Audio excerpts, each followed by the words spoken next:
Come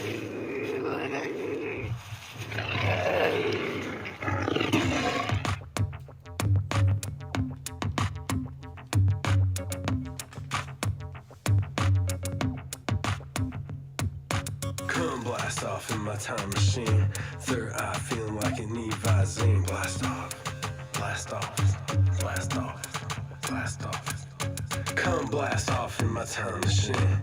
Third eye feeling like an Evazine. Blast off, blast off, blast off, blast off. Blast off on another epic episode of Hero Paranormal Podcast. My name is Ryan, the original outlaw of the airwaves. We're broadcasting from the base at La Madre Mountain, just south of Area 51, and we're bringing you an epic episode today. On today's episode, we have Mark Robinson, who has been in the game of treasure hunting, cryptozoology, and everything that is high strangeness in Utah since as long as I can remember. I remember being just a kid and being invited to these gatherings where the brightest, the best, and the most intense researchers in the state of Utah were coming together and talking about Spanish gold, artifacts, Bigfoot, UFOs, and anything that was strange, different, or outside of the cultural norm, but witnessed within the boundaries of the state of Utah, and sometimes outside the boundaries of the state of Utah. It is a real pleasure to have Mark Robinson on the podcast. He's as good as a guest as you can guess, and I'm very excited. So, without further ado, my man, Mark Robinson, welcome to the Hero Paranormal Podcast. How you doing? I'm doing good. Good. This is going to be a great conversation. I can't wait to get into it. Well, I hope I don't disappoint, Ryan. I mean, you know. Hardly. I was just thinking, as long as I can remember, and I've been around this planet a little while, 47 years, and as long as I can remember, Mark, you've been involved and promoting and getting a group of guys together and girls, whoever, the best and brightest minds within the state of Utah and sometimes outside the state of Utah, discussing treasure hunting, Spanish gold, Bigfoot, UFOs, anything high strangeness in the state of Utah. You've kind of always been there. And it's been a while. And I remember going out to Morgan, Utah there, meeting you the first time, and I was blown away. You've been in this game a long time and kind of behind the scenes, always getting people together to talk about, in my opinion, the most interesting things happening within the state of Utah. How did you get started along this path, and how what keeps you going? Because it's a motivator for me.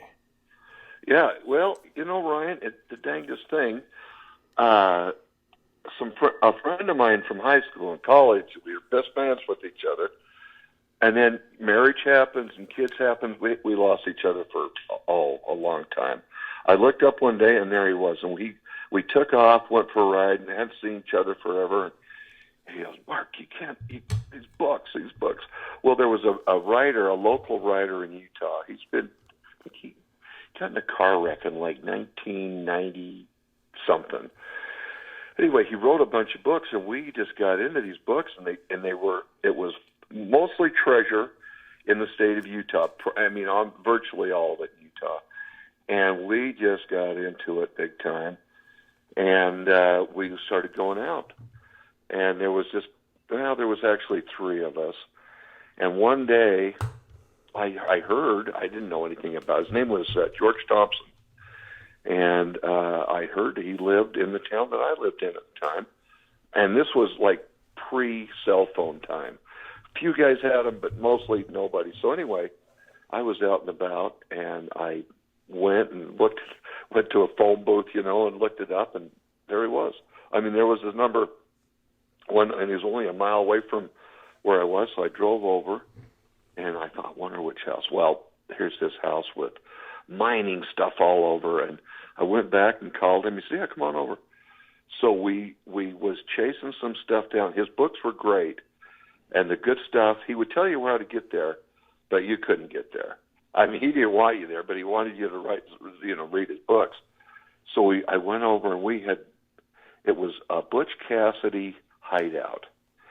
And it was out in the middle of nowhere, out in the Sanderfeld Swell, which is a part of the Grand Canyon. It just comes, all through Utah. And he went over, and he wasn't terribly friendly, but he was reasonably friendly. And he goes, well, what are you looking for? And I said, well, we're looking for this Butch Cassidy. He says, where do you think it is? And I said, well, we think it's right here. And I quote, he goes, oh, good hell, you're 100 miles away. And I thought, you're kidding. We went exactly. Anyway, he told me how to get there, and he was right on. And we went to this hideout, and I've tried to find it a couple times since. And the environmentalists have pretty much, you cannot get there anymore. We drove right in and had to hike, and now you can't. Now you got to go from another direction, and I can't find it again. But cabins and a couple of old cabins, and it was, and so that's kind of what started it.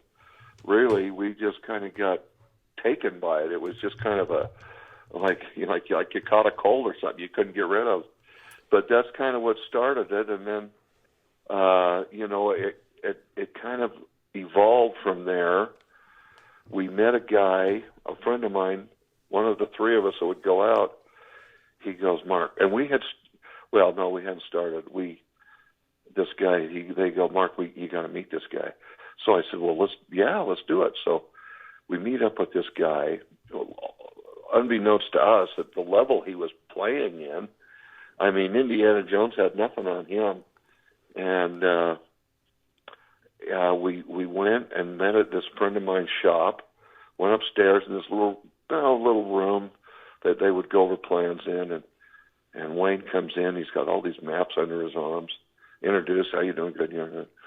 And he goes, shut the door. So there was four of us there, three of us and then him.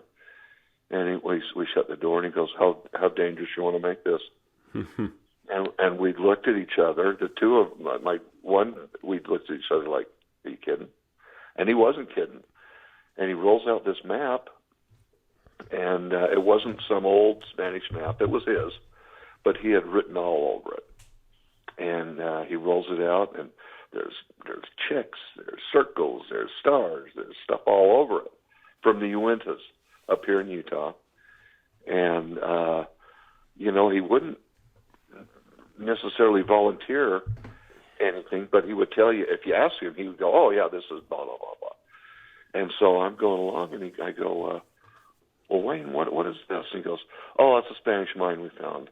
And see, we were early in the game. It's a Spanish mine. Yeah, there was nothing in that one. Oh, okay. And so we're going along, and well, what about this? And he goes, well, that was a cannon we found stuck in the ground. And we go, a cannon? And he goes, yeah. Is it still there? Oh, I'm sure it was. We didn't care about it. We wanted the gold. And it would just go through like this. And the guy absolutely fascinated me. I mean, he just did. And we got to be real good friends after. One funny thing, we got his number after, we had met, and I would call him. I'm the one that got really close to him. And we would go over to his house. And I got to tell you something funny, Ryan. This came right out of his mouth. His wife would be there. He was a contractor. I'm a contractor. Mm-hmm. So Wayne was fairly easy. If you got the right times, you could hook up with him.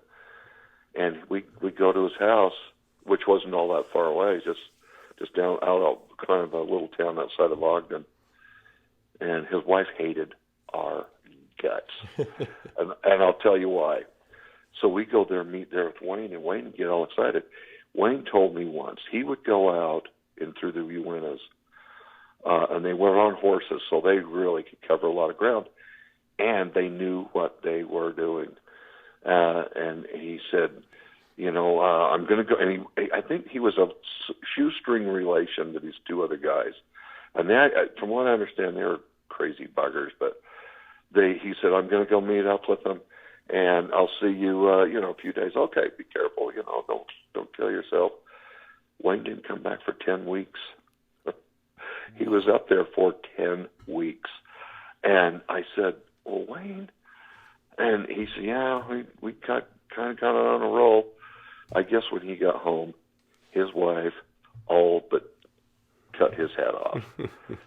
And he never admitted, but he told, I think this is what pretty much killed Wayne's prospecting, endeavors.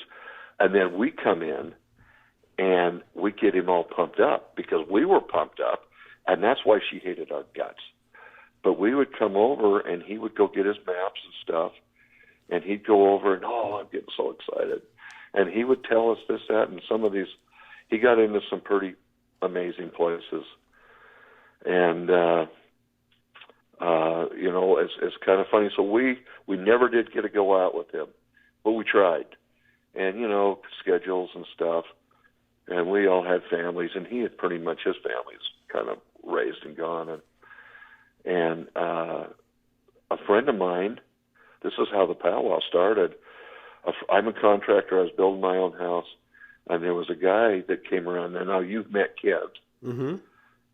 Well, Kent was the inspector for the county here in Morgan, and he would come and inspect my house, and then we'd sit and BS for 4 hours after, because Kent can really BS. And I was telling him about Wayne. He goes, oh man, I've heard about him. I want to meet him. So I said, well, I'll tell you what, I'll just hook up a little get together, and I did. And there was 4 of us: Wayne, me, Kent, and a friend of mine, and we just sat there and did our thing. Was talking, and here you got a guy that not only had the T-shirt, but he had done it. And a couple days later, I called one of my friends, and I said, that was really fun. We ought to do that some more. And that's what started it. As humble as that is, that was 4 people, counting me, and it exploded to craziness. We never in a million years thought it would. And that's what's so fascinating about all this to me, is just how humble you are, and how humble this group of guys that you have are. You guys have never been in it for money, never been in it for fame. No. You've never, had it function that way. It's just a group of like-minded individuals. And I was blown away with just how inviting you were the first time I mean, this was decades ago. And yeah, it was a while. A long time ago. And you've hit on so many topics, Mark, that you knocked it right out of the park with the first question, which was amazing. I absolutely love the San Rafael Swell. If nobody's been there in Utah, it is one of the, am I right? It's just such a gem. It's unreal. And especially if you dive into the history and what has happened there. And that's the big thing. It goes back a million years. It's like you said, it's a gem. It is, really is. But let me tell you. So what we started doing the powwow. We called it the powwow for no reason. There was 3 or 4 of us. It didn't mean anything. And I've talked to guys. Well, I don't want to go to a bunch of Indian stuff. It's got nothing. It doesn't go anywhere with the Indian thing. It doesn't disrespect. It doesn't anything. It's literally just a word that stuck, and now it's in stone. But what happened, Ryan, is so we started getting together quite a bit. Well, we tried to do it twice a year, and we did that for a long time. But I would call and invite Wayne. Oh yeah, but what happened? Wayne had started into Alzheimer's, mm-hmm. and I don't know. People that have, everybody's kind of been hit with that a little bit. I mean, they've known somebody, and he would say, yeah, and then he would call me, Mark, I just can't go. Well, here his wife, her name was Bonnie. She would call me because here she hated my guts for getting him so excited. But now Wayne was homebound, and she told me, she said, Mark, you keep asking him. I said, I will, absolutely. And I said, not only that, I will come pick him up, and I'll take him home, because those people with Alzheimer's, it kind of freaks them out to be around something they're not familiar with. And this kind of goes in a strange area. So he never did come back. And Bonnie would go, please ask him. I said, I will. I absolutely will invite him again. So we did. We invited him every time. Well, Wayne ended up passing away September of '03. And the reason I remember that, I remember calling my dad, and I said, Dad, I had a good friend that passed away. Oh, that's too bad. So my dad passed away 2 months later, 3 months, so I don't know, right in there. And I just by chance was going by his house. And my dad had only been gone for a few days, so I was tender. I mean, you would look at me sideways, and I just couldn't take it. I mean, that's about how bad I was. And I stopped by the house just to tell them, you know, condolences for Wayne and stuff. And we got talking and everything. Well, I was telling these friends of mine, I said, what I had done, I'd stopped by to say, you know, and they said, call him back. Call her back and ask if we could have the maps. I said, I can't do that. And they kept bugging me. I said, all right, I'll try it. So I called Bonnie and I said, you know, would it be okay if I just kind of copied Wayne's maps? You know what, Mark? Wayne would want you to have them. And I said, oh, yes. Well, wow. She's give me a week to find him. I said, okay, yeah. A week to the second I called. I can't find him. And so give me another week. So I just got milked on. And I think she was looking. But I'd always, when we go to his house, you could hear him go downstairs, little small house. And you could hear him going under the steps. I said, Bonnie, just go down, you know, and I told her. Well, she ended up finding everything, called me and come and get him. But she didn't have the dang map. She had a lot of his personal writings, a ton of stuff, well, reasonable. And she handed them to me. And I made copies. I said, listen, this stuff's real important to you now because he's gone. And I'm going to bring it back. And she said, great. And so I did. I made copies of everything, but I didn't get the dang map. Oh, I tell you, it just, Wayne, come back and give me that map. But I never did get it. And you know, this is, I mean, it's like gold falling through your fingertips, this history and the knowledge that these men have, including yourself. Yes. I find that just over and over again, you know, reading the writings of Gale Rhodes and Kerry Ross Borden and, you know, so many others. There's so much knowledge of the state of Utah and, you know, gold in the land of Zion. And it's something that a lot of people just kind of, they brush off as, you know, old wives' tales and things that aren't real. But the evidence is there. The evidence is there. Yeah, and a lot of people still, that's BS. There's no Spanish here. There's so much that's that it's not hard to find. I mean, you kind of got to get focused and centered and maybe directed a little bit at first, for sure. Well, let me. You want another story about Wayne? Oh, I'd love it. So, how did I hear this? Well, it had to have been from. It was from Wayne. When he was still, you know, pretty with it, he could get into it with you and talk to you before he started losing it. There's a place up in, it's called, there was the Ice Caves. Have you ever heard of them? It's not too far from Duchesne. Have you heard of them? You know, I may have heard from them, but it wasn't a whole lot. So I'm on the edge of my seat.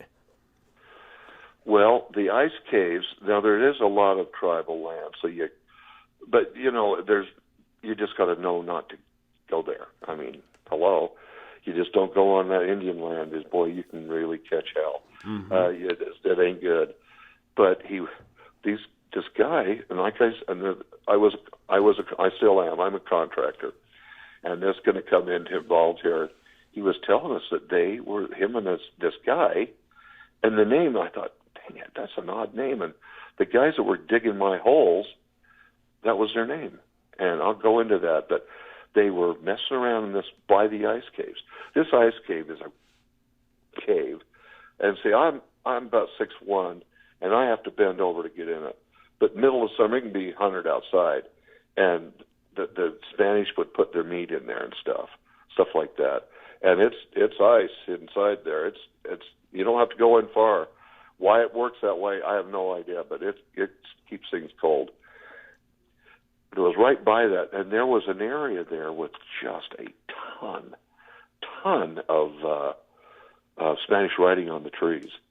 And Wayne knew what the heck he was reading. I mean, he knew what he was doing. I mean, there was a ton. And the sad thing is, by the time we got there, Ryan, there had been a beetle infant, what's the word? The beetles had attacked the trees there.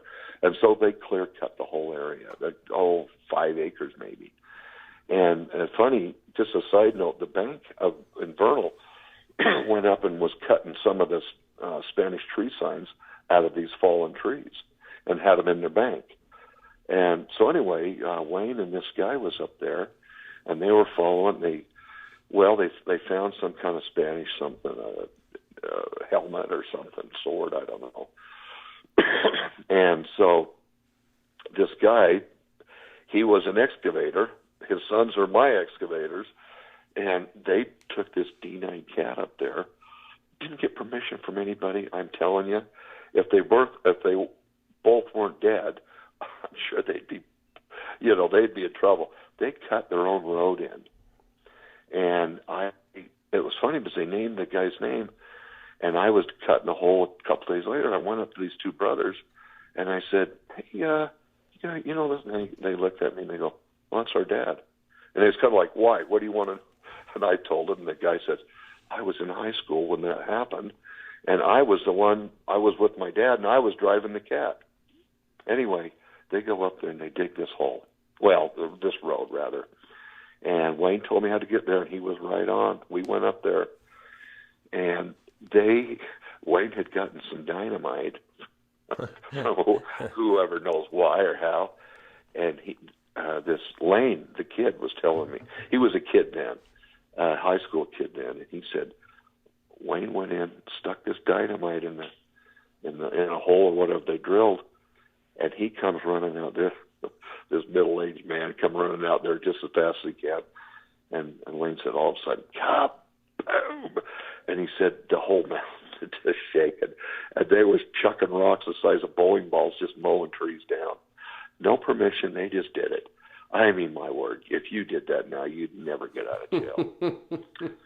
So as soon as the dust settles, they all ran in and was looking around, and they worked the area for a while, and they never found any gold at all. And this is where it gets crazy, Ryan. So a friend of theirs, of Wayne's, middle-aged man, went in and said, Wayne, do you care if I take my metal detector through all these tailings? And he goes, no, you bet, you go for it. So this guy comes, gets his metal detector. He's working all these tailings from blowing up the dang mountain. And he worked his way around the side. Now, this is going to get weird, Ryan. And I was so hot on this little part I'm going to tell you here. I went up there, and I couldn't find the damn thing. But Wayne pointed on the map. There it was right there. That's where he found this. So this metal detecting guy worked his way around. He couldn't find anything where they were at. And he works his way, and it's steep. It's fairly steep. And he comes, this is crazy, Ryan. I'm telling you, this is crazy, but I'm just going to tell you, he finds this yellow dirt. And he thinks, that is really weird. I mean, there's nowhere else, but there's this yellow dirt. And so he goes, that's correct. Well, and this is where it gets weird. He digs this yellow dirt up, puts it in his pack or something, and tells Wayne buys and takes it home. The next day, the yellow dirt had went right through his pack. I don't know, burned a hole through it. I don't know, but it went through his pack. Mm-hmm. So he cleans his dirt up, and he puts it in like a coffee can. A couple days later, a day later, it had gone right through the coffee can. So he puts it in a glass bottle, and he takes it down to the University of Utah. And he says, could you guys check this out? And I don't know what it is. Yeah, sure. They did it, and it went through their machine, screwed up their machine. And he comes back, and they go, what is this? You know what you did to us? And the guy goes, well, where did you find it? He goes, I don't know. See you later. Bye. Mm-hmm. And so I was hot to trot. I wanted to find this stuff. And I would gladly show somebody, but I didn't find it. I couldn't find it to save me. No, it's always bugged me. It's always bugged me. And Wayne wasn't a BSer. He just wasn't. He just wasn't that type. But anyway, that's what started the whole powwow thing, is old brother Wayne. It's like that with these things. It is, the more you get into them, the less you talk, is what I've noticed in my own personal experience. The more real it becomes, the more real, as you certify it in your own mind, you start to realize, like, oh, wow, we're really playing with fire, no pun intended. And as an example of that, I'm glad that you mentioned not to go on tribal lands. Just last Sunday, just a week ago, a couple was shot riding UTVs. Yeah, I'm sure you heard about it up there in Duchesne County. And yes, I did. I mean, according to the news release, there was absolutely no reason. They might have just been in the wrong place at the wrong time, and they don't want you there, and I don't blame them. They've earned that right.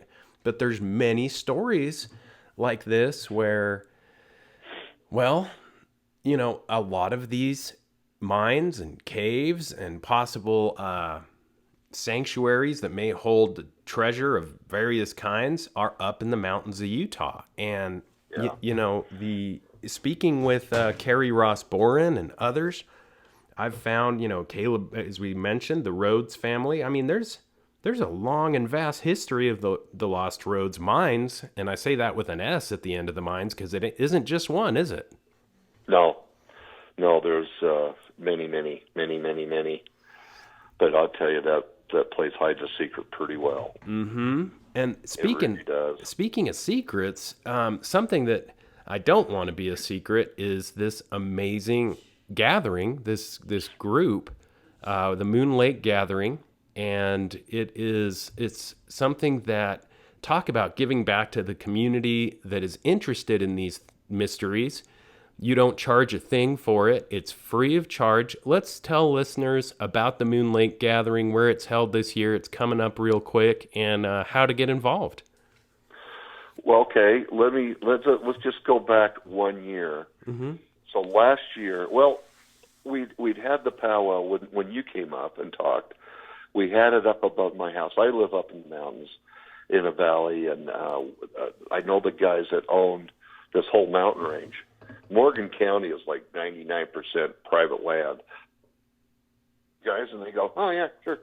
Anyway, we had it up there. We got too big. We couldn't park everybody, and then there was kind of a tiff in the family, and I know both sides, and I didn't want to. So I thought, I have a barn. And I thought, you know what, I'm just going to get the real hardcore boys, the real purists, and we'll just have it here. And I said, I'm just going to downsize this a lot. And we did one, and it was okay. It wasn't great. It was fun. And we used to have a big barbecue at it, too. And so anyway, the Moon Lake thing came up. And I thought, ooh, and we got to be great friends with the guy that owns the lodge at Moon Lake, and he also owns the store and the little bed and breakfast in Mountain Home, which is just a little dinky town before you get to Moon Lake. Mm-hmm. So we went and talked to him, and he goes, oh, let's do it. Well, I got the big area we can park. You can set up chairs and everything, and I said, let's do it. Well, you're going to have 1 million cars there. Nobody's going to walk in. And they said, oh, no, they've been parking down on the shore of Moon Lake forever. And it's just in my mind, I thought, I don't know, this is national park type of thing and state park or whatever. Well, we just went forward with it. And we had the speakers lined up. We had everything. And so this was our first really remote powwow. And about 5 weeks before, he calls me. He goes, I don't know if we can do this. And I said, what? Because we had Terry Carter doing videos. We had people coming in from all over the country. And you don't know who's coming. I had no idea. Mm-hmm. I knew some. And he goes, well, he said, well, I said, what happened? Well, he had a wedding at the Moon Lake, at the lodge there. And I said, okay. And the Forest Service boys came down on him. And I said, well, Greg, how many people did you have there? 20. I said, they got pissed at you for 20 people? I said, we might have 500. and it just fell apart in 1 second, in a phone call. And we were just, what are we going to do? We don't even know who's coming. So one of the ladies that was speaking at the powwow, I called her and said, we're in deep trouble. Well, what's the matter? And she said, hey, just relax. Give me a day. And I said, okay, but you're not getting 1 minute more because we've got to do something here. We was going to make some videos saying it's been postponed.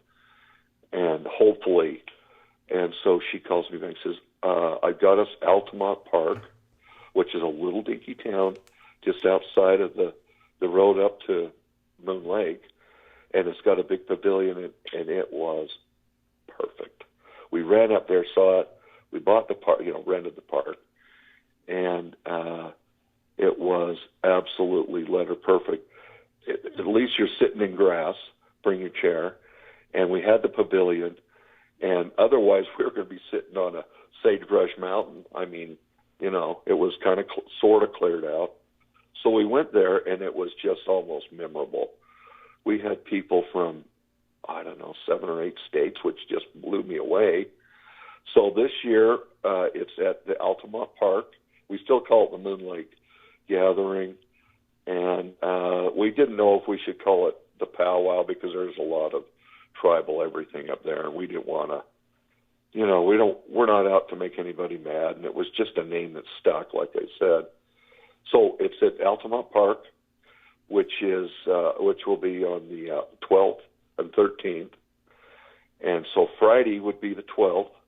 And I think you're speaking Friday night, right? Or is it Saturday? Mm-hmm. I can't remember which. I want to say it's Friday. It is Friday. That's right. I think it is Friday, yeah.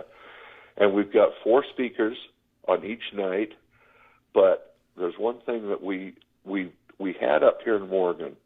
We had an open mic that just was amazing. And so we wanted to continue that. And the reason, well, I guess there's a lot of reasons, but one of the main reasons is we're in the basin. You can't find anybody in the basin that hasn't seen stuff. That's just the way it is. Everybody, and it goes from Bigfoot to UFOs to you name it. Those basin boys, and the basin is Vernal and Duchesne and that whole area. We thought this open mic is going to be unreal. Well, it didn't really work very good last year because we tried to sneak it in between speakers. Just didn't work. We had a handful. But so Saturday day at, say, 10 a.m. till 3-ish, whatever, we're going to have, they've got a covered area there that they have picnic, probably have the whole town in there and have picnics and stuff, picnic tables and everything. And we're going to have an open mic there to bring your artifacts and stuff like that. Last year, there was a lot of guys showing artifacts in the parking lot. And I went last year on Saturday, I went there about 3 to help put up the mics. And I got sidetracked. There was some neat stuff going around there. So we've set apart Saturday day for that, and then we'll roll into the speakers at 5 o'clock Saturday night. So Friday night at 5, Saturday night at 5, and then Saturday basically all during the day.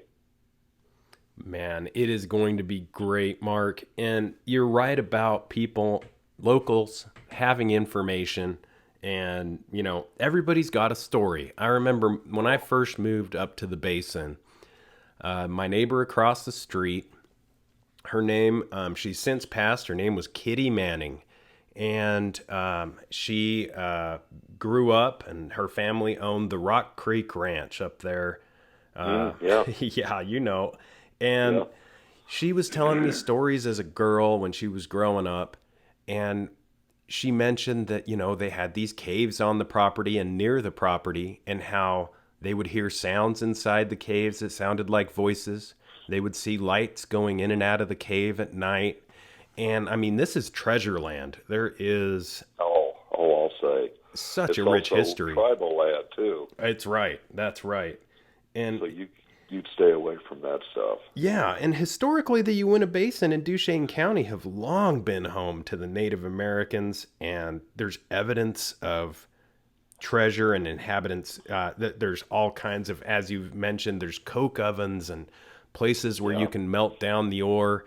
And heck, even on some of my properties there in the Duchesne Basin, in the Duchesne area, and in the Uinta Basin there near Fort Duchesne, I have found coins that are back from the 1800s.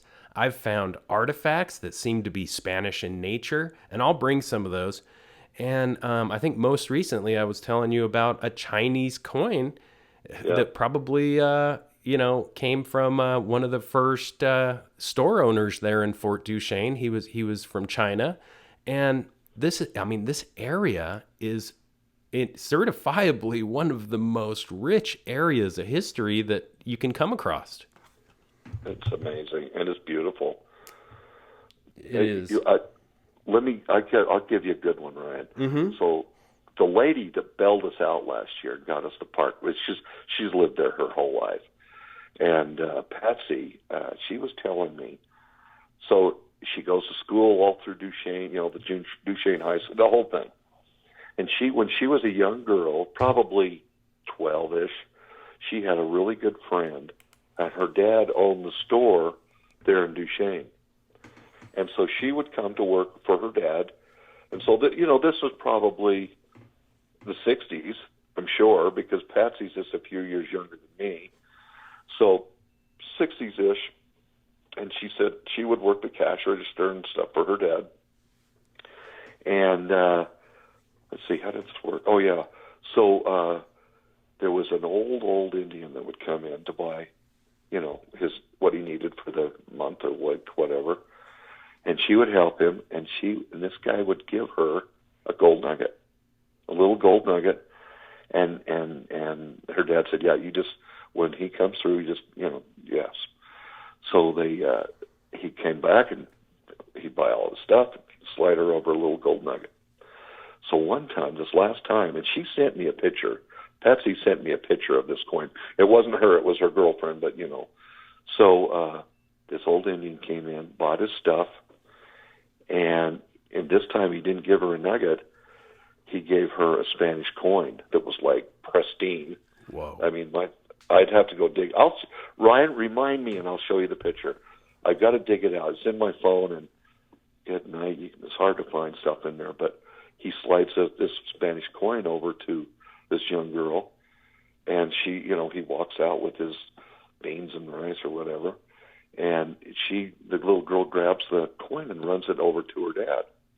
Dad, this is what the old Indian gave me this time. And her dad, which was a very nice thing for her dad to do, he said, now listen, Sally, whatever her name was, I want you to keep this forever and remember the story and how you got it. And she has. She's kept that coin for, 50 years, something like that. So that Duchesne Basin fascinates me. Just absolutely knocks me off my feet. And I will tell you, you're welcome to come to this. I mean, you're coming to speak, but I would tell you honestly, don't sit on your chair and listen and wait for the next guy. Go out and mingle with the people, and you will meet. Here's some. Well, Ryan, I don't want to be doing all the talking here. You want another one? Yeah, I love this. I can't get enough of it. So Patsy got us the fairgrounds in Altamont, and we can park our trailers there or whatever. And I'm telling you, it's not nice. It is not nice. But it's flat, and we will have a couple porta potties there. So last year, we were there, and there was a couple of guys just over from us, just minding their business, doing their thing. So I walked over, and, hey, how's it going? How you doing? Oh, yeah, we're here for the powwow. Good to see you. And I get talking to them, and they had gone to the powwow Friday night, and they had been mingling, and somebody told them about a Bigfoot thing. Let's see. What do you call it, Ryan? Is there a name for it when the Bigfoot boys would know where they have an inhabitant place where they would stay, the Bigfoots. I think they're pretty migratory, but they would bend over trees and make a sort of a shelter of sorts. Yeah, like a lair. Well, whatever it's called. But it was a Bigfoot thing up in Uintas, and some guy had told these two guys, and instead of going back Saturday night, they took off and went over to the dang Bigfoot thing. Hopefully they'll be here this year, and I'm going to see if they ever found it, because I thought that was pretty fascinating, pretty dang interesting.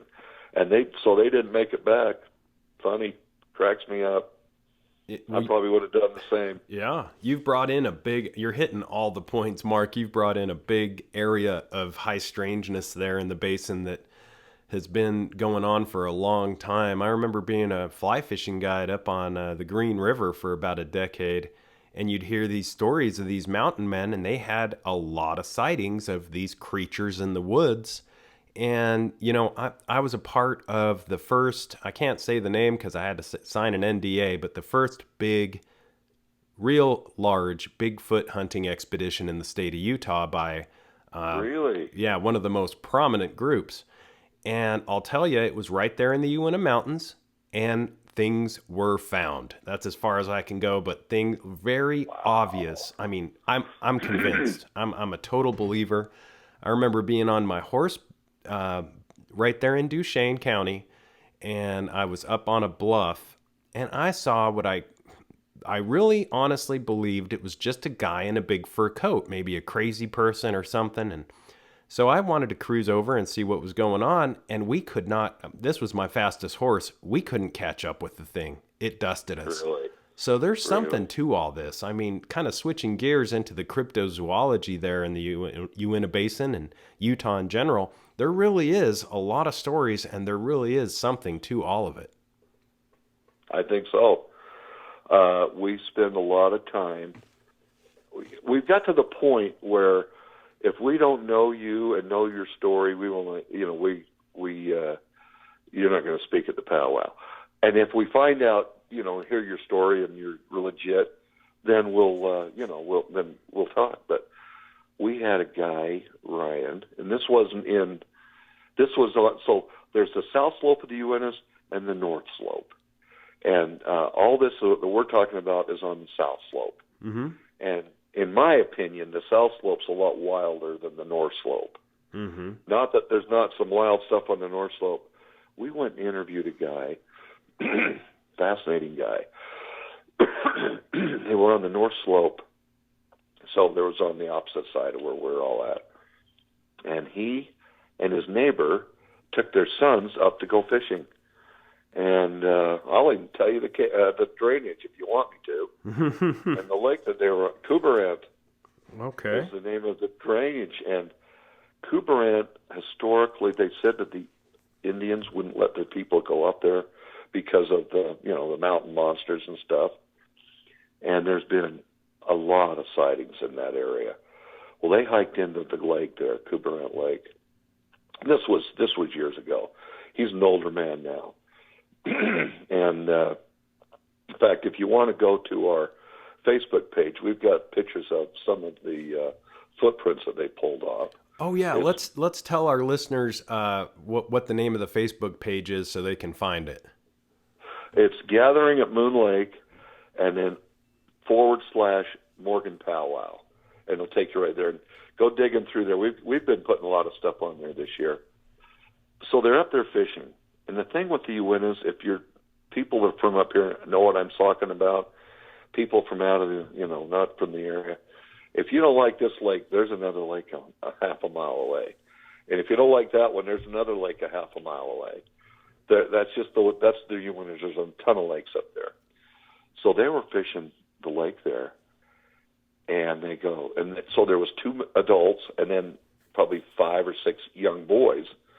They're boys that were up there. So they decided, let's just hike over to whatever the lake is next to them. So they hike out of there.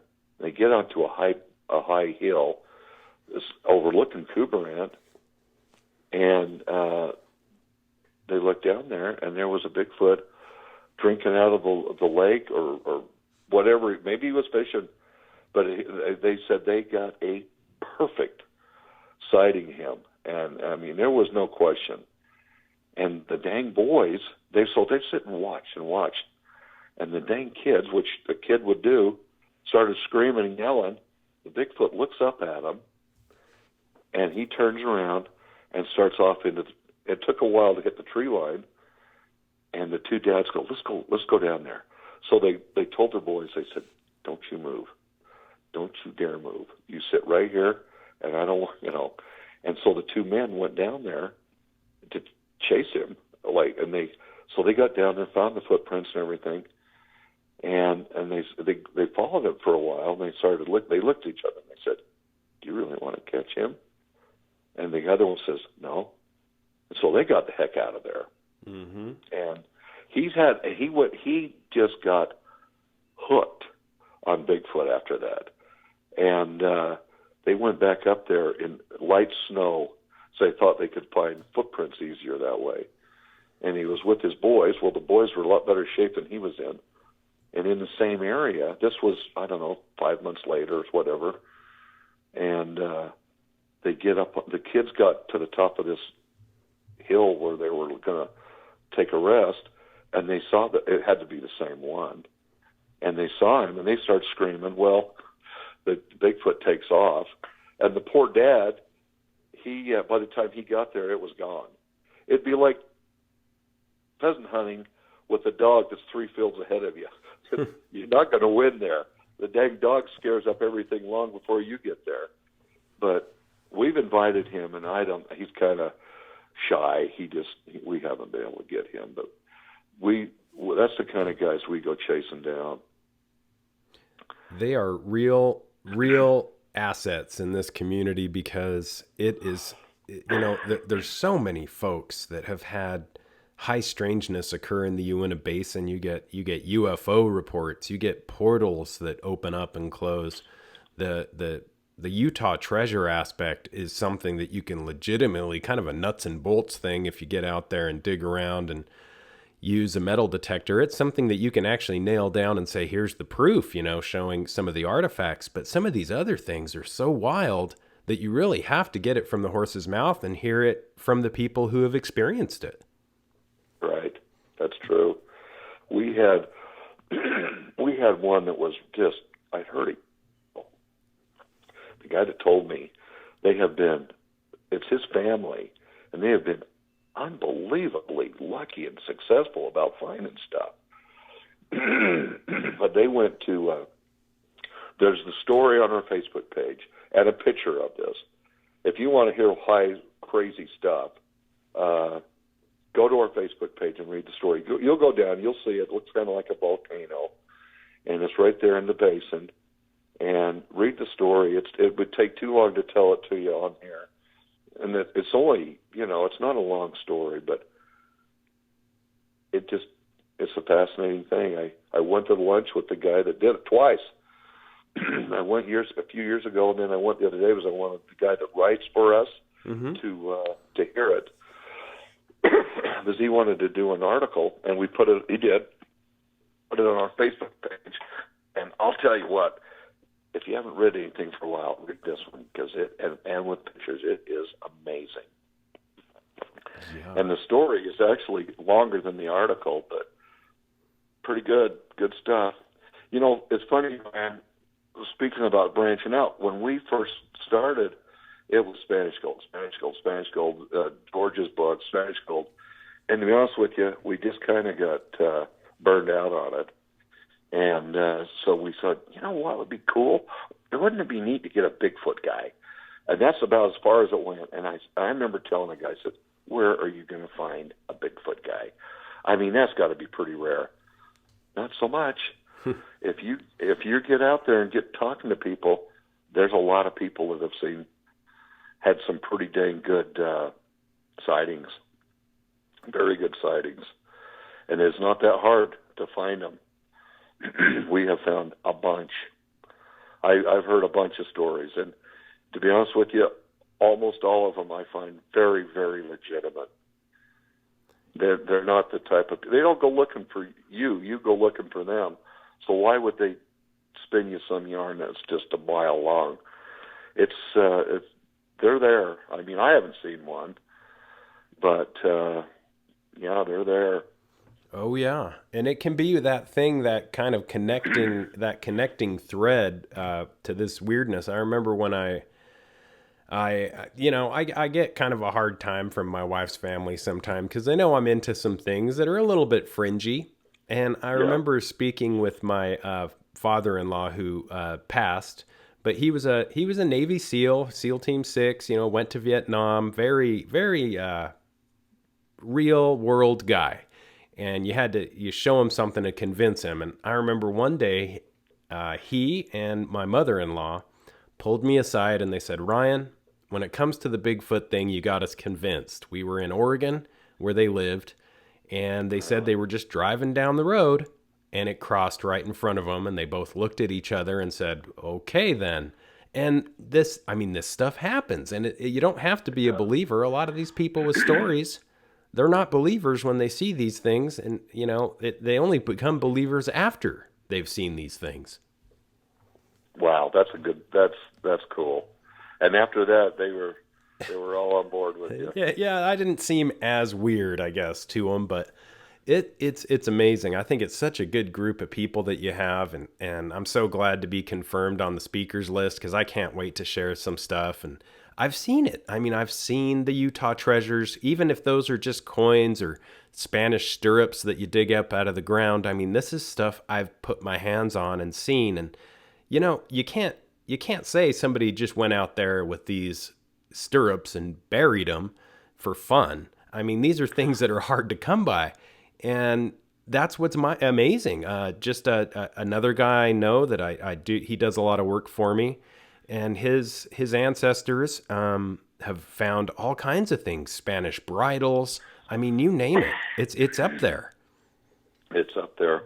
So Ryan, tell me about your stirrup, because this guy that's speaking Friday night, they found a couple stirrups, and they were amazing. They are you, the ones that you've seen? Are they almost look like a shoe that you'd slide your foot in? That's exactly right. They're beautiful. They look like they're hammered out of brass. They're a lot smaller than our feet because the Spanish had a lot smaller feet. That kind of blew me away. They have little triangles, like open triangles at the bottom, cut out of them so that if it was raining or whatever, these things would drain out. I mean, they were really ahead of their time as far as, they would work. You could hook them up to a horse now and they'd still work if you could find one your size. And they were bulletproof. They might be at the powwow. Oh, that'd be great. My guy, he's going to bring a handful of things. And you know what? I'm going to put a bug in his ear to bring that stirrup, because that thing it looks like it was made yesterday. Mm-hmm. They're that good a shape. Yeah, they polish right up. They polish right up. Unbelievable. Yeah. I've seen so dang many things. I got to tell you, so we had the powwow up at the canyon where you were at. And this guy brought a bunch of his stuff, and I was so over the top excited. And I had a grandson who's now like 21, mm-hmm. and he was about 10, 11 years old. And he was sitting right next to me. They had picnic tables there. And Scott was, okay, this is this, and then he'd pass it down the line. And this is what this is, and he'd pass it down the line. So he was sitting next to me, and I pretty much, I'd seen it before we started. And so I said, Zach, this little guy, but he was always, and he still is, he's very, he's attentive. He's not just out throwing rocks, and, he's very interested. And so I said, Zach, I want you to know something. And he said, what, Grandpa? And I said, listen, what you're going to see, most people never get to see their whole life. And I don't want you to ever forget what you're going to see today. So they're called finger bars, gold bars.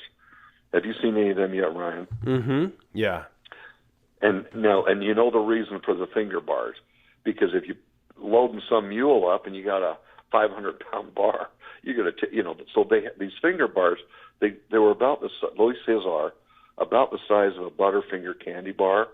And they don't look a whole lot different. They're a little longer than that, but that way they could even up the loads real easy. And so that's one of the reasons that they would make these that way.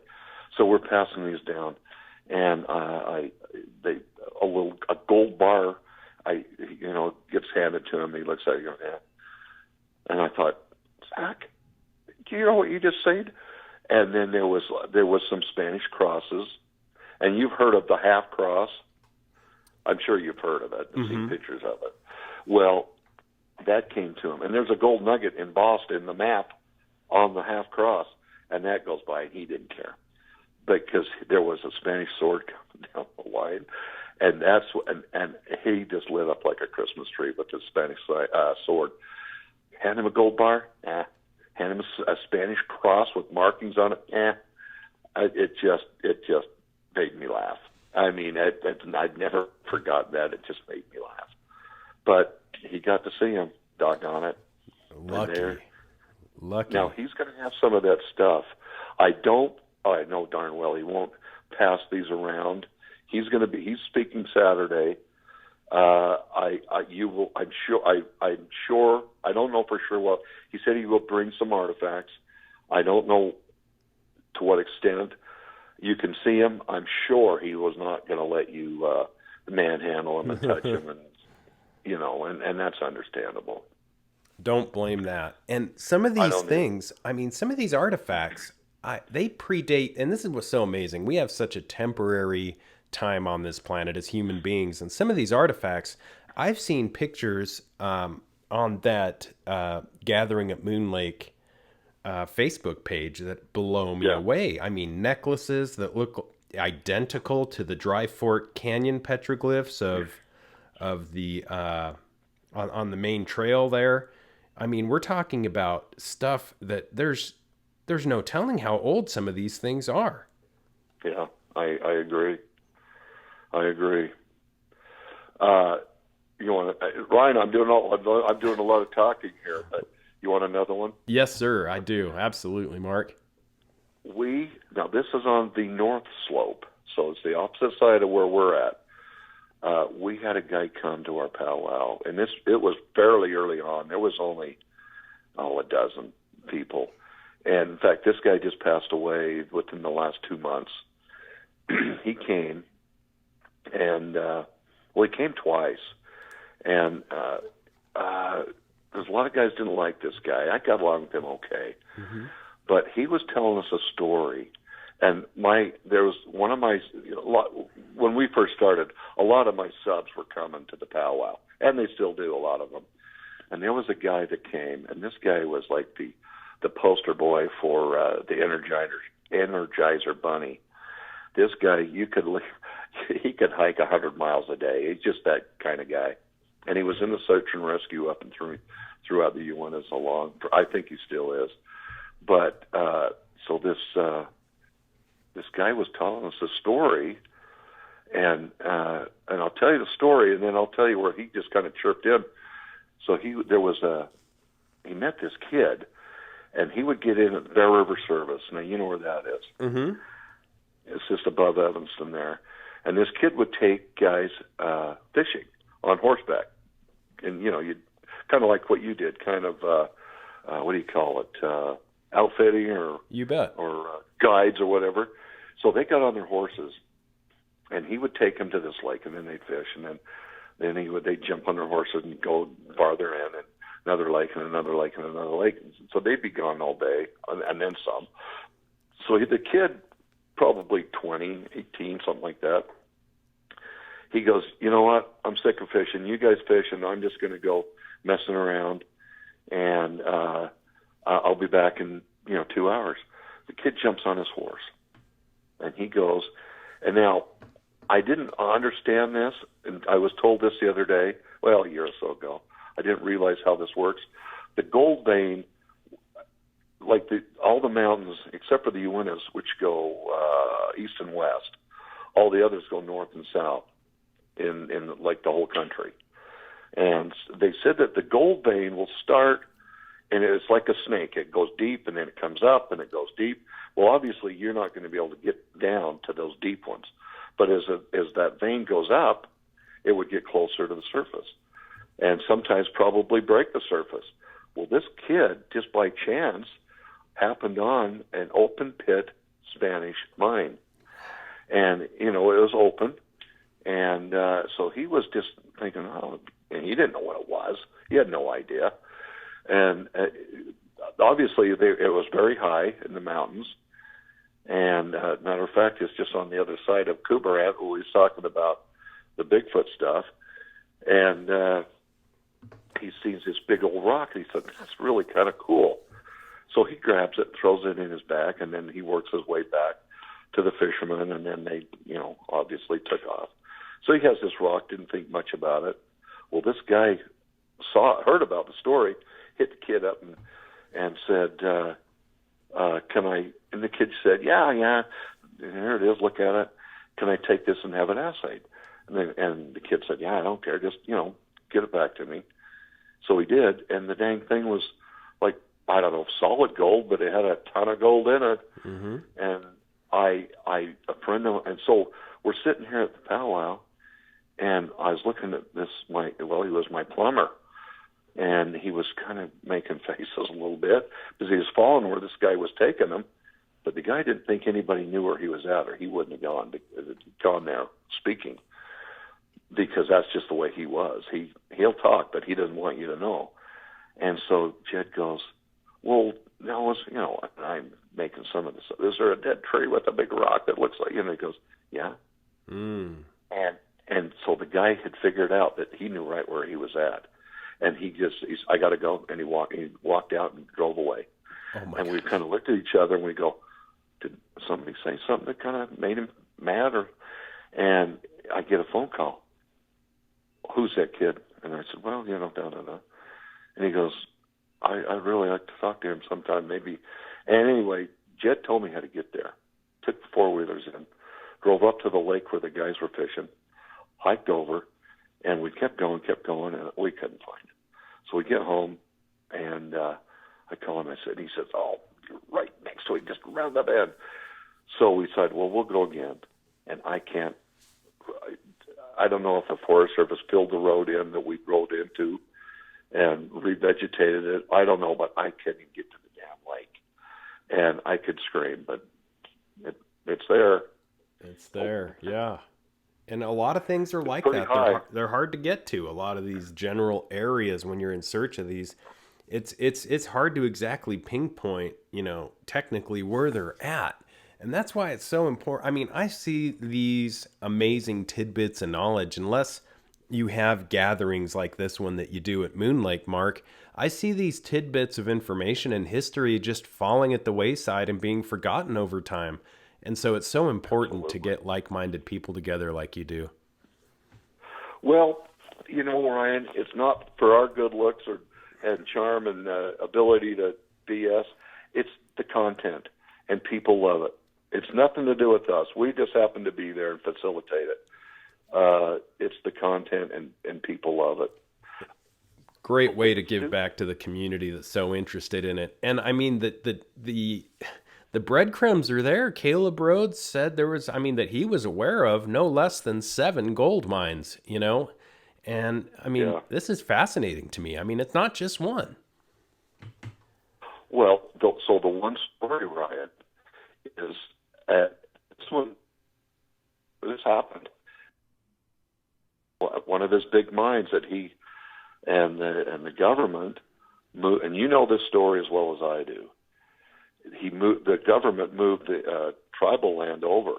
It got switched up. Other than the fact that it baffles me because. Yeah, I lost you there for a minute. Oh, I lost you there. Where did I lose you at? The government kind of switched this area up. Yeah, they moved the borderlines over. So Caleb Rhodes went and petitioned. I don't know if he physically went to Washington, D.C., but it's on the congressional record. He went over and he says, if you move those lines back, this was probably 2005 or something like that. He said, I'll pay off the national debt if you'll do that. Well, we're not going to do that. He said, fine, see you later, bye. And he said, oh, where is it? And he goes, you're never going to find it. And I know you know this story, Ryan. And but so our trustworthy government put together. Oh, I've seen pictures of it. There must have been 30 guys on a horseback to go up there to find Rhodes's mine. This mine, and they were up there for like, you know, obviously because of weather, they were up there, I don't know, 1 or 2 seasons, and they couldn't find it. So the government moved the borderline back, and Caleb died like right at the same time. So isn't that crazy? It is. He was going to pay off the national debt, and that is on the record. That's not just, oh, you know, Uncle Bill told me that. No, that's some serious stuff there. You know, and Caleb, he had a lot of secret mining adventures that were amazing, and he had not only the history, the family, and the knowledge, but I mean, he's a great example of, you know, just so much intelligence and knowledge of the area. And, you know, as these guys pass, as we all do, I mean, so much of it is lost, and I don't doubt it for a minute that he could have paid off the national debt. Well, he didn't get a chance because they were messing with him, but he would have. That's amazing. That's amazing. That must be one well, it's got to be where that snake, that vein hit high, and they figured out where it was. You know, it baffles me, and I've heard this, that, and the other. How did the Spanish find all this stuff?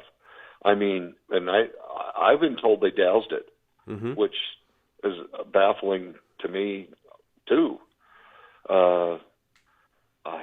It's amazing. I mean, but I will tell you, Ryan, there's a lot of mines up there, and not all of them were good. But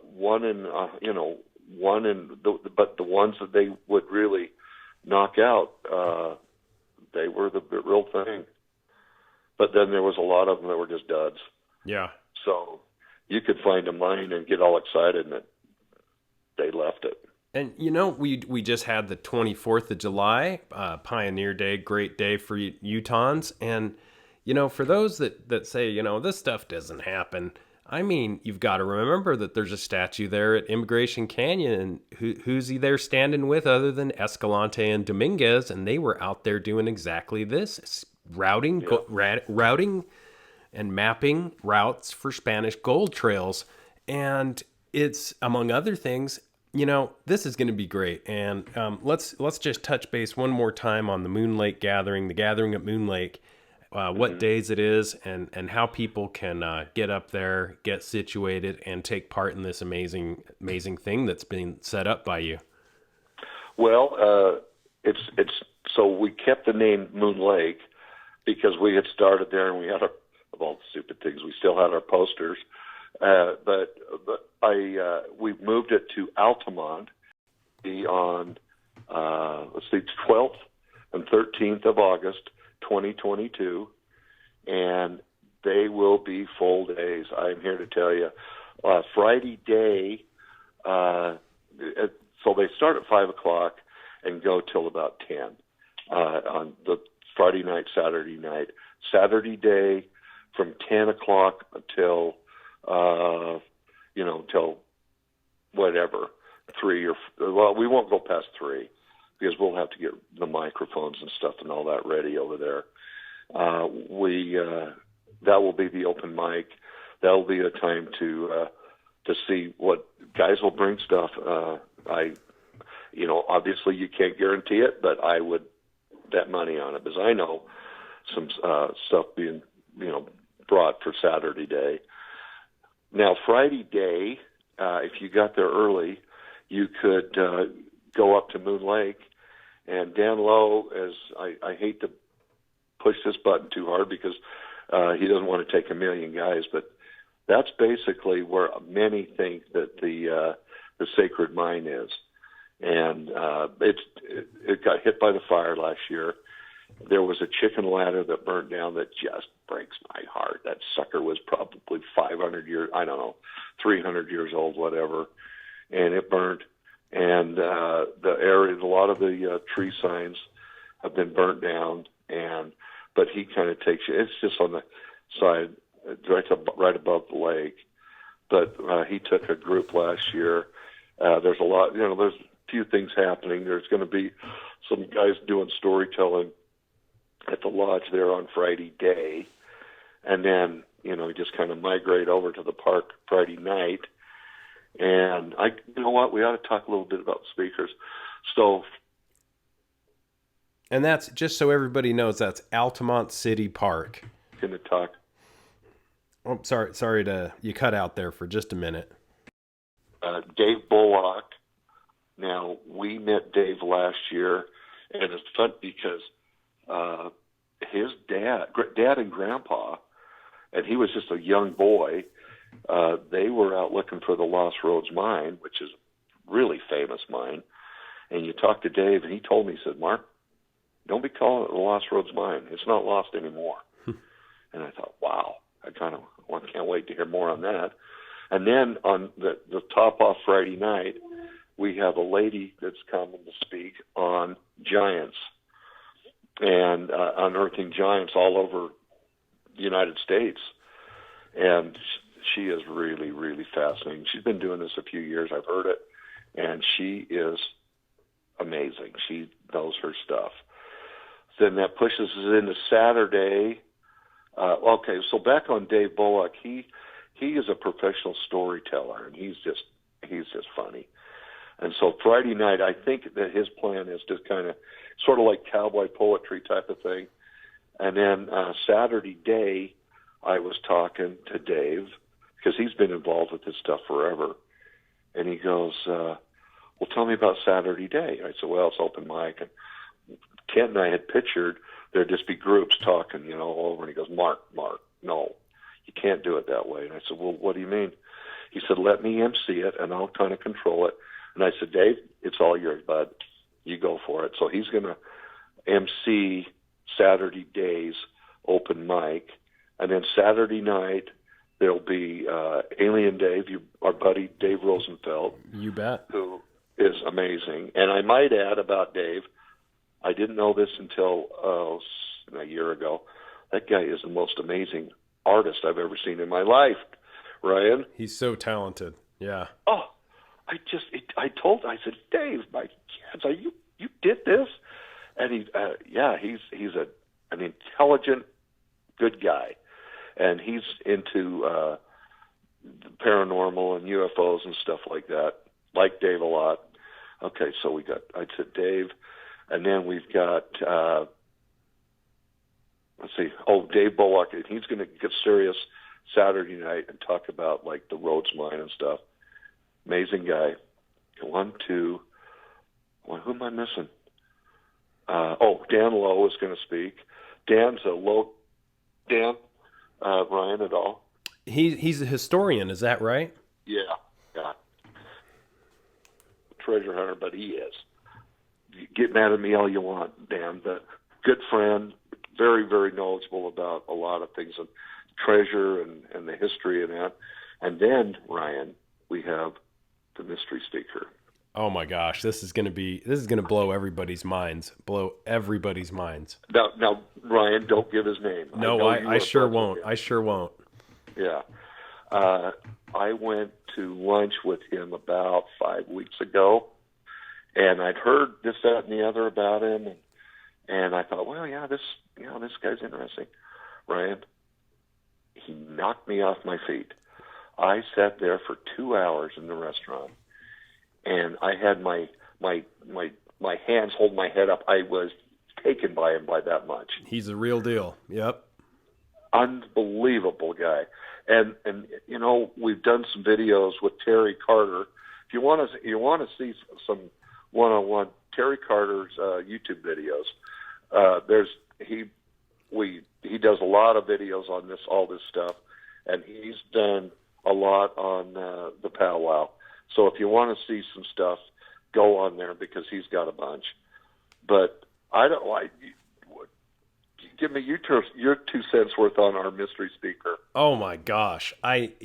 We could have a podcast just discussing him. He is, he has so much knowledge, just so much knowledge that, like you said, when I speak with him, I'm floored. And Terry Carter's another one. I mean, he's somebody I plan on having on the podcast but I mean, this mystery speaker is not to be missed. If you have any doubts about what's going on, any questions or on anything. I mean, if you're wondering if this is a real deal, this mystery speaker is going to knock it out of the park for you. So definitely don't miss this. I would walk if I had to. And I'll tell you, Ryan, maybe I shouldn't be spilling the beans so much, but I'm really not. But I've talked to him, and I said, and here's the kick in the teeth, Ryan. Here we're doing this. We've been doing it for 23 years. And so, I come to you and I said, Ryan, we want you to speak. Oh, by the way, you're not getting paid. And, oh, by the way, can you get a place to stay? I mean, we're not offering a whole lot, and people, yes, absolutely. I want to come. I want to be part of it. And I thought, I kind of felt bad about our mystery speaker because I thought, same thing. Well, you're not going to get paid. And you got a place to stay. Well, I got a motorhome. So we're going to stay in the same place there. And I'm on my knee begging that, like before things get rolling, is this going to be a busy weekend? Just to have some good BS time with him. 1-on-1 or 10-on-1, as long as I'm one of the 1-on-1s or whatever. The guy absolutely takes me. When we were at, I will tell you, when we were at the lunch, he was talking about stuff I had never, ever, ever heard about. And I was just enthralled by it. But I told him, I said, this is too heavy for our guys. I'm not saying that our guys are dumb. It's just this is too deep. We've got to mellow this out a little bit because nobody's going to follow you. And oh, really? And I said, oh yeah, this is we're treasure hunters. We're guys looking in the sky, chasing Bigfoot for heaven's sakes.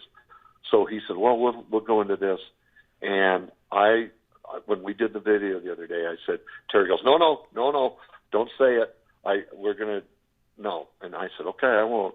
But he's going to go into something that I knew very, very, very little about. And I've heard, and it's world shattering, really. He may have to dumb it down for guys like me because he has such a working knowledge technically of not only what's going on, but the background stuff that's causing it. And it's going to be amazing. I just can't wait. I would walk. I would walk up there to catch him. I mean, I've heard all the rest and I love them all and they're all great and they're all equal to him in their field. But this guy, for some reason, just knocks me off my feet. Yep. I'm not overselling that either. No, not at all. I know you aren't. You really aren't. He is. You're preaching to the choir. I couldn't agree more. And he is. What an amazing person to have as a mystery speaker. And I think it's great that you're keeping him as a mystery speaker because it is going to pay off in droves. When people hear this guy talk, it is going to drop. I mean, he's just going to drop knowledge bombs on everyone. I hope we can give him enough time. How's that? Mm-hmm. I could listen to him for 5 hours straight. Easily. And like I said, I just want to get a 1-on-1 with him or a 2-on-1, as long as he's the one. And well, when we went to lunch, I had known about his background, and which fascinated me. And I threw a couple of quickies at him, and he just rolled right into it. And took it farther than I had,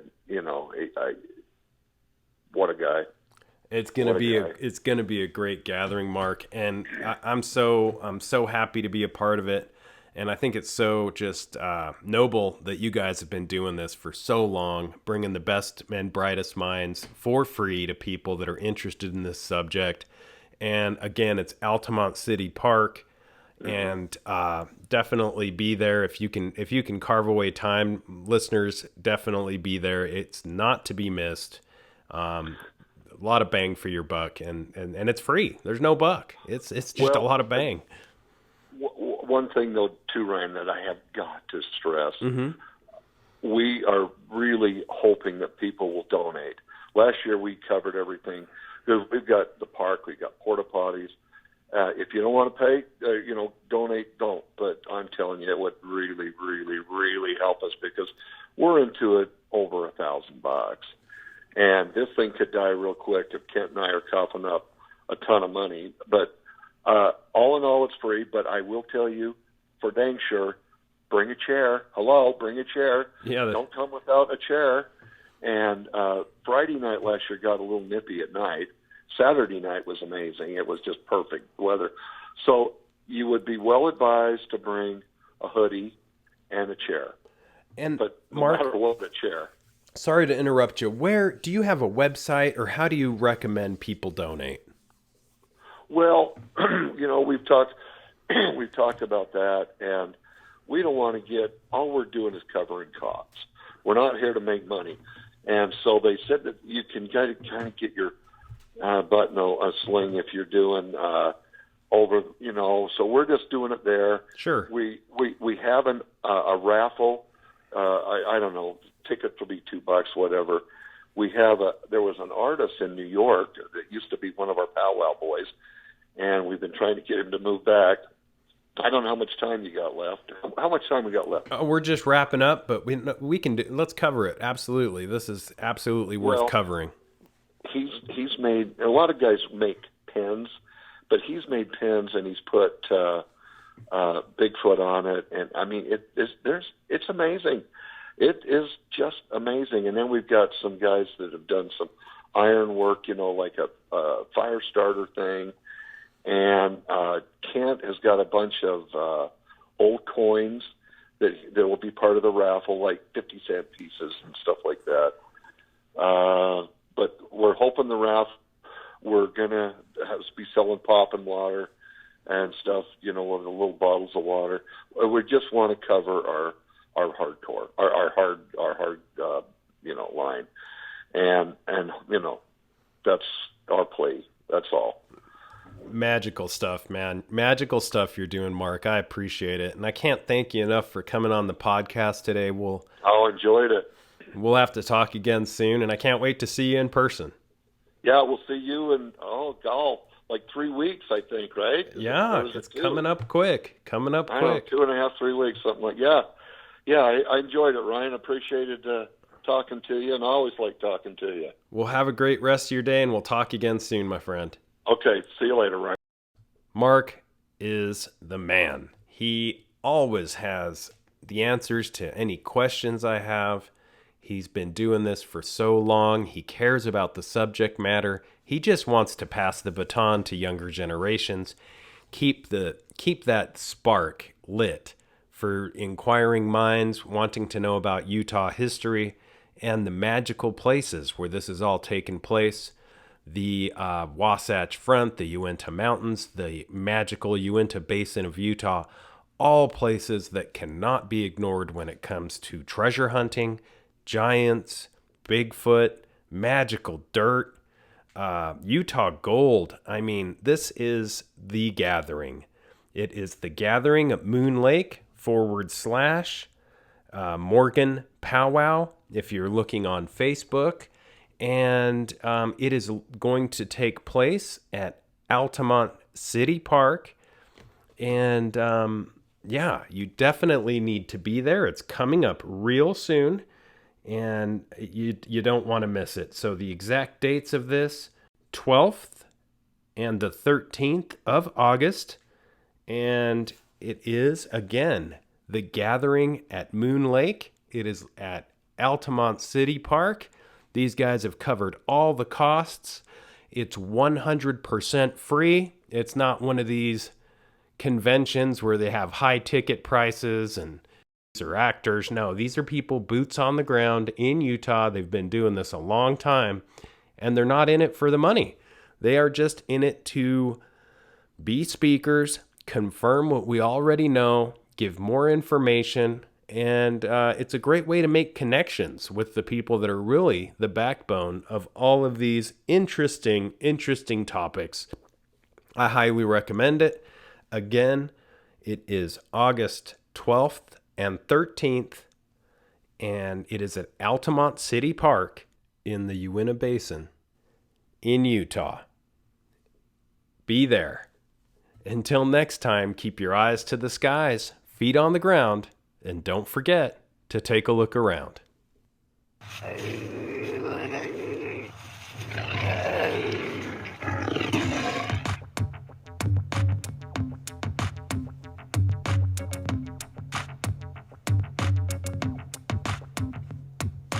Come blast off in my time machine.